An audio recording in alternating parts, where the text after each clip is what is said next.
నమస్తే, welcome to top don studio. ప్రస్తుతం మన స్టూడియోలో ఆటో డ్రైవర్ స్థాయి నుంచి మార్కెట్ కమిటీ స్థాయికి ఎదిగినటువంటి కడుగుట్ల బాబురావు, రేఖా బాబురావు గారు మన స్టూడియోలో ఉన్నారు.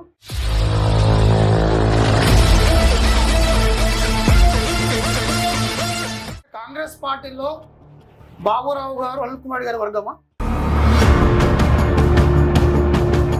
పేదరికం నుంచి వచ్చినటువంటి బాబురావు గారు మార్కెట్ కమిటీ చైర్మన్ కాగానే సడన్ గా అంత పెద్ద కార్ ఎట్లా వచ్చింది?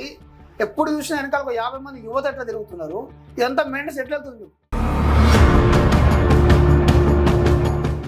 భువనగిరి కాన్స్టిట్యూన్సీ అంటే భువనగిరి మండలంలో ఎస్సీ సామాజిక వర్గంలో చాలా మంది సీనియర్ లీడర్స్ ఉన్నప్పటికీ, అంటే ఎస్సీ సామాజిక వర్గంలోనే చాలా మంది సీనియర్ లీడర్ ఉన్నప్పటికీ వాంటెడ్లీ కావాలనే రేఖా బాబురావు గారికి ఎమ్మెల్యే గారు మార్కెట్ కమిటీ చైర్మన్ ఇవ్వడానికి కారణం.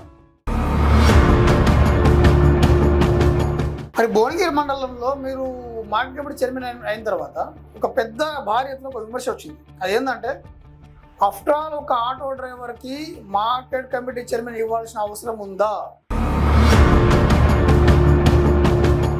అంటే బొల్లపల్లి అంటేనే ఫ్యాక్షనిస్ట్ కేర్ ఆఫ్ అడ్రస్.